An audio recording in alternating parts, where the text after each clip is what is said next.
Hey, welcome back to WCBI Sunrise here on Fox 4, and it is Shawanda Jones here in our studio. Exciting. And we've got some tea to talk about, it seems like. We do. So, Shawanda, you've kind of been following this story over the last few days with MSMS potentially moving to MSU. So my first question is, let's talk about it. Okay. What are your thoughts on it? Because you went to MSMS, correct? I did go to MSMS for a semester. Wanted to be closer to home because it is a boarding school, so moved back. But I believe, in my opinion, it is a horrible move. I do, because they need us. You're 16, 17 years old. You don't need to be on the campus of Mississippi State with all of these older, they're young adults, and you still have children there. There's so much to get into. There's so much to do, and it's just, in my opinion, not. It's more of like a move. distraction for them, right? Very much. And so what reaction were you hearing at this meeting that you went to yesterday? Well, everybody that was at the meeting, they were against it. I mean, outright against it. But the main topic was safety. Yes. And no one was just in favor for, you even have sometimes 14-year-olds, 15-year-olds that are very, very gifted go to MSMS. What do they need to be on the campus of Mississippi State for? Well, it makes sense. I mean, you know, Mississippi State, I mean, I teach there. I mean, it's a safe campus, obviously, but anytime you have 20,000 people, you just increase the risk of something going off the rails. You know what I mean? Kind of asking, with you being, like, with you teaching young adults, college age. Yes. I mean, talk to us about how do you think their maturity level is at 20, 19, Not 18? very. So we can only imagine. Not very high. 16-year-old. Then. Plus, a lot of these students, these high school students, they're socially awkward. They have a lot of social anxiety. So then moving onto a campus with 20, 25,000 people, and you have, I mean, what could happen? You know what I mean? Now, how long did you go to MSMS for? Literally like a semester. I had to stay in it. So, okay. There we go. Sidebar. So it was boarding school, and of course I had to stay in the dorms. And one of the main assumptions that county leaders had was maybe this is coming about for lack of funding. Okay. The dorms were not comparable to the dorms at Mississippi State. I also graduated from Mississippi State as well. So that could have been a part, financial reasons, and then as well as why is this just now coming about? They also brought up the subject about could the W be on the chopping block as one of the universities that are next to go. Goodness. So there is a lot of stuff definitely happening, it seems, with the W in the last few weeks. Yeah, for sure. I mean, the name stuff, obviously. The name now, is going through. And that would be hard to be in administration at this time. For sure. So coming up next, though, after the break, we're going to spill some tea and talk about the tea of being on reality TV possibly, and who uses dating apps. I don't know. Do y'all? No.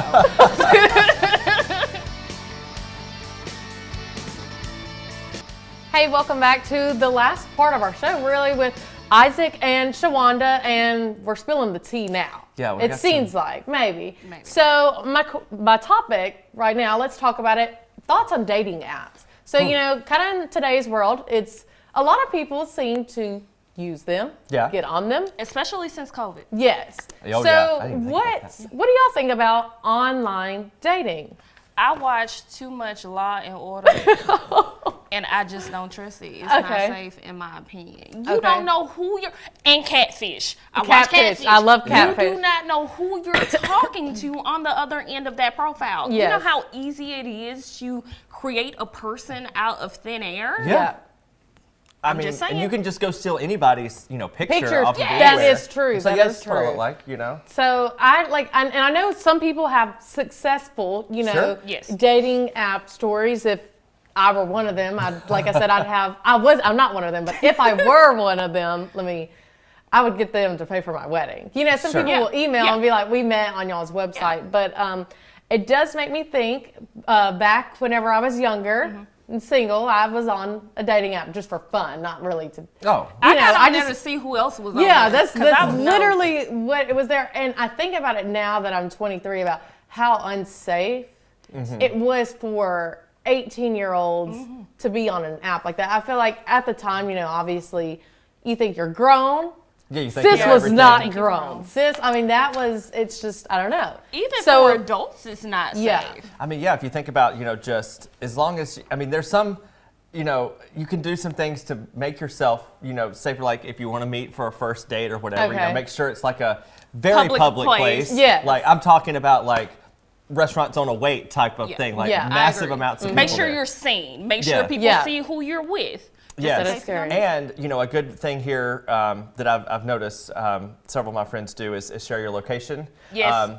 Yes, I have. Yeah. With your friends. And it's always I feel like it's a thing. Probably in the day you go on a date with somebody. Hey, I'm going on a date. Here's my location if you don't hear back from me. Yeah. In a few hours, and it's funny.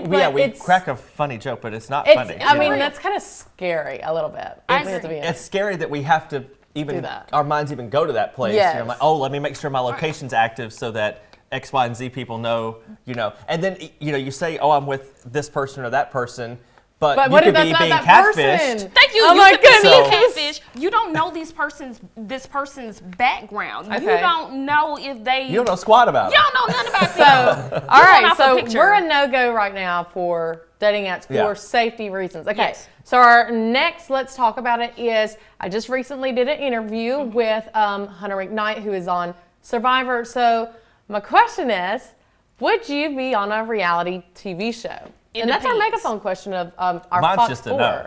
Why would I you said say yes. no? Wait. Why would you go no? Because, you weren't listening earlier, but if nothing more than like I can change a light bulb. Yeah. I'm not crafty. I can't. I can cook in a kitchen. You're not giving yourself enough. No, I can cook in a credit. kitchen. I can't cook over an open fire. I can't catch my food. But if there was like a weatherman reality show, you wouldn't. Oh my gosh. What I guess That would actually actually see that would be good. I like that. Yeah, Storm Chaser. Yes, that I would never so do good. a reality show like Hunter did. Okay, so you wouldn't do like Survivor type deal. But No. what about like, Housewives or that type, like the tea, the gossip? They too old to be acting the way that they do. Okay. They're married with kids with all this money, and then you're still bringing in more money from creating drama that probably does or does not exist, but then you're exploiting it. Okay. I don't like it. You're not here for it. With some of those shows, one that I find like interesting with like the messy reality shows is, a lot of the stuff is we know about it before it happens on air because, obviously. So do you think your life, though, spinoff question, could be a reality TV show? Definitely. Shawanda has lived about 10 different lives to me. She tells me have. this stuff, and I'm like, Shawanda, when did you do this? Yeah. It just shocks me. I have several different lives. I am going to write a book one day. I don't know when. We look forward to a getting book. it. And then you'll be here saying your Wish book. we could talk the rest of the day. We got so much more to get fresh about. out. Here tomorrow. See y'all tomorrow. Bye, y'all.